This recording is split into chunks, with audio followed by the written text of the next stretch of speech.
Hey guys, so now that we are done with all the different kind of conversions possible, we are going to be starting with a new concept, and this concept will be covering different laws. Now, some of them we already know, some of them are new to us, but this happens to be a quite easy but important topic because during your lab sessions and during your vivas, these kind of laws are generally asked, and the broad concept of this, or the name of this concept, is what you call as Boolean algebra.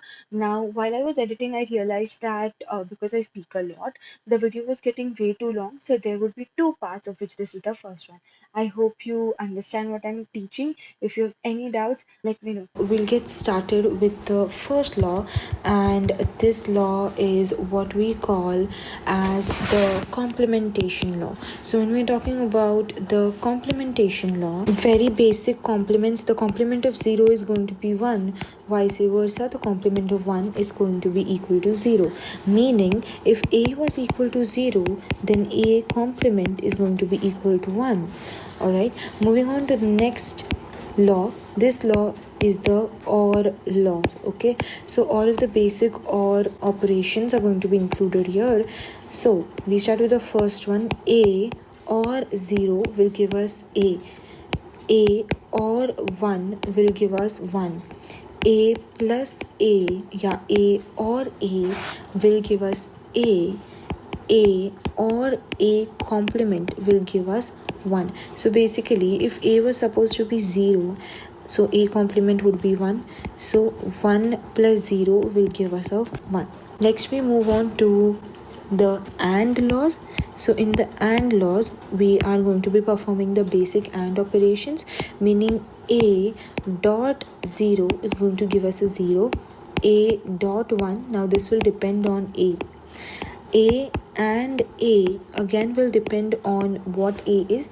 If a is 0, so if you and 0 with a 0, it is going to give us a 0. Similarly, 1 and 1 will give us a 1.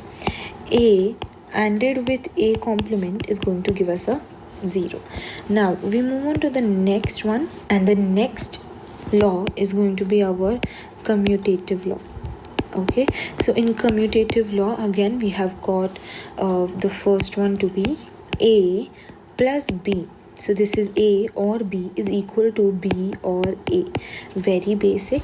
Similarly, a and b will give us b will be same as b and a.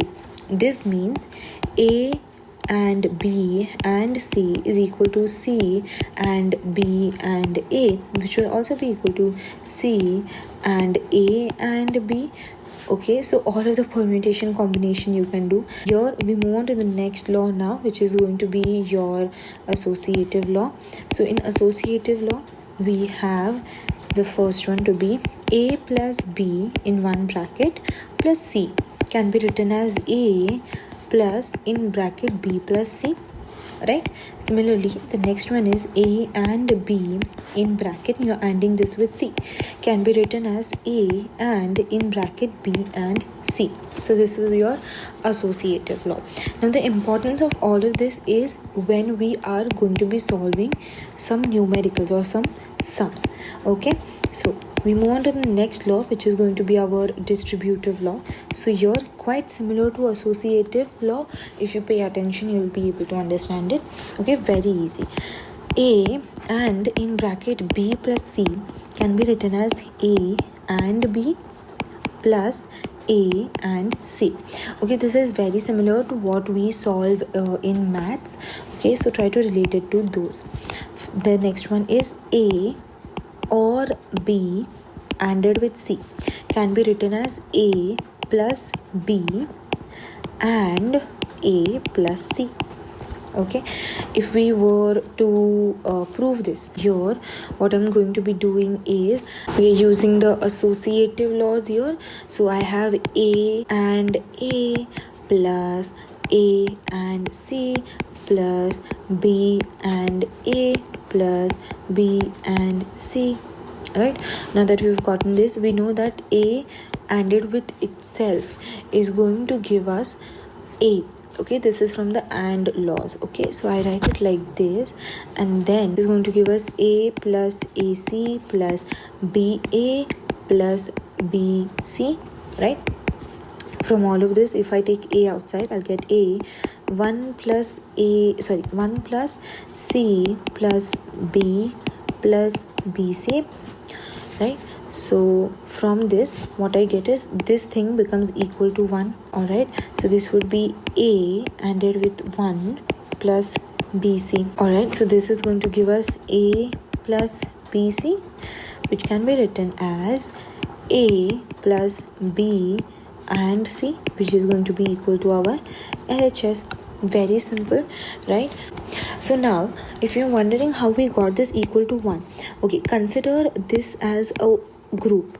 Okay, now according to your or laws or in general, we know that यहाँ पर even if we are using a complement, और function में फ़र्क नहीं पड़ता है, it is going to give you a positive answer itself, right? 0 plus 0 was going to give you a 1.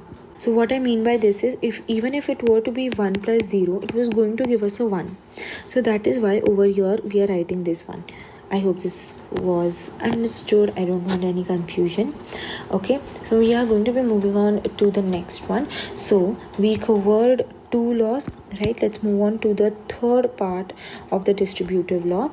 That is, we have a plus a complement b is equal to a plus b. Now we will prove this as well. So LHS, I am taking a plus a complement b, right? So again, we are going to go like this, and then there would be, this is now I think basic maths के हिसाब से you'll be doing this naturally almost. We know using OR law this is going to be equal to 1, and then you are going to be having this thing, right? So this becomes equal to a plus b, which is equal to your RHS. Okay, so I hope distributive law was clear for you all. We move on to the next type now, right? The next one. This is going to be our idempotence law. This is your law for, this is coming under idempotence law basically. Okay, so this you already know, this is and law, and then this is or law. So we already know this, पर उसको अलग से very specifically this is named, right? We already looked at complementation law, right? But an extension to that is kept over here. As I mentioned earlier, we are talking about complementation law. So this was the first topic that I covered today, right? This was only for if a is equal to 0, right? What if you had a and a complement that is also going to be equal to 0, a or a complement that is going to be equal to 1?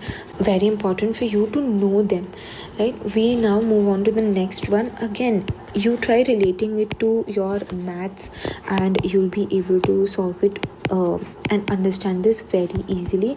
I am going to be talking about your double negation law here. Now this is a, okay, and this is a complement, right? Now if you complement a complement, you get a.